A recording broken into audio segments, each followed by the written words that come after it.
Hello बच्चों, good evening. मैं अमला शंकर यादव आपके सामने एक क्वेश्चन लेके आया हूँ। मेरा चैनल का नाम है मास्टर केम। ये क्वेश्चन है, why explain why the dipole moment of chlorobenzene is lower than that of cyclohexyl chloride. ये क्वेश्चन बेटा बहुत ही इम्पॉर्टेंट है, ख़ास तौर से आईटी, नीट, जेई 11-12 के बच्चों के विशेष करके उनके बोर्ड के एग्जामिनेशन के लिए। तो आप देखो, ध्यान से समझो, यहाँ पर भी इलेक्ट्रोनिगेटिविटी का मामला है। बहुत ध्यान से सुनिएगा। देखिए, पहले तो स्ट्रक्चर बना लो तुम लोग। ये है क्लोरोबेंजीन। क्लोरोबेंजीन हो गया ये।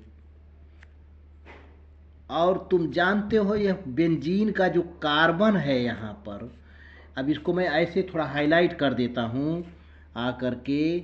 ये है कार्बन, यहाँ बना देता हूँ। ये कार्बन हो गया, बेंजीन का कार्बन, जो कि नहीं दिख रहा था, मैं दिखा दिया यहाँ पर। एक क्लोरोबेंजीन है। अब यहाँ का जो कार्बन है वो है sp2 हाइब्रिडाइज्ड है, समझते जाओ। और साइक्लोहेक्सिल क्लोराइड जो है इस टाइप का है। ये है क्लोरोबेंजीन, नाम इसको लिख लो, क्लोरोबेंजीन। और दूसरा है जिसके बीच में कंपैरिजन तुमको करना है, ये है साइक्लोहेक्सिल क्लोराइड। साइक्लोहेक्सिल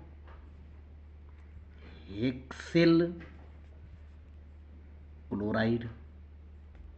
अब तुम जानते हो कि जितने साइक्लिक कंपाउंड होते हैं उनका कार्बन हमेशा एक कार्बन के साथ दो दो हाइड्रोजन होते हैं, साइक्लिक कंपाउंड के साथ। तो यहाँ पर चूंकि क्लोरीन अटैच है, तो जिस कार्बन से क्लोरीन अटैच है वो कार्बन मैं यहाँ दिखा दे रहा हूँ।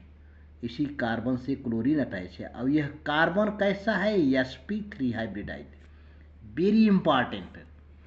साइक्लोहेक्सिल का कार्बन, जिस कार्बन से क्लोरीन अटैच है, वह sp3 हाइब्रिडाइज्ड है। और क्लोरोबेंजीन का कार्बन, जिस कार्बन से क्लोरीन अटैच्ड है, वह कार्बन sp2 हाइब्रिडाइज्ड है। अब इलेक्ट्रोनिगेटिविटी कैसा है? Electronegativity order, electronegativity increasing order, increasing order. ये है सबसे ज़्यादा इलेक्ट्रोनिगेटिव sp होता है, फिर sp2 होता है, फिर sp3 होता है। अब तुम समझ गए होगे, काफ़ी कुछ समझ गए होगे कि यहाँ पर दो दो हाइब्रिड ऑर्बिटल हैं। sp नहीं है, sp2 है, sp3 है। तो sp2 और sp3 में कंपैरिजन करो, सबसे ज़्यादा इलेक्ट्रोनिगेटिव कौन है भाई? sp2। तो sp2 कार्बन हमेशा क्लोरीन से अपनी ओर इलेक्ट्रॉन खींचेगा, जिसकी वजह से इसका डाईपोल मोमेंट क्या होगा?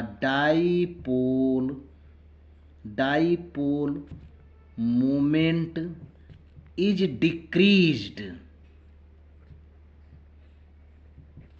लेकिन यहां पर क्या होगा? sp3 हाइब्रिडाइज्ड कार्बन है, ये इलेक्ट्रॉन को डोनेट करेगा और क्लोरीन अपनी ओर इलेक्ट्रॉन को अट्रैक्ट करेगा, जिससे क्लोरीन पर पार्शियल निगेटिव चार्ज और इस कार्बन पर पार्शियल पॉजिटिव चार्ज आ जाता है, और इसकी डाईपोल मोमेंट बढ़ जाती है। डाईपोल मोमेंट क्या हो जाएगा? Dipole moment is increased in cyclohexyl chloride. तो अब तुम्हारा खुल करके आंसर आ गया, because in cyclohexyl chloride the carbon to which chlorine is attached is sp3 hybridised and less electronegative than the carbon of chlorobenzene to which chlorine is attached, which is sp2 hybridized। यही कारण है कि cyclohexyl chloride का dipole moment हमेशा chlorobenzene से ज़्यादा होता है। and this is the final answer.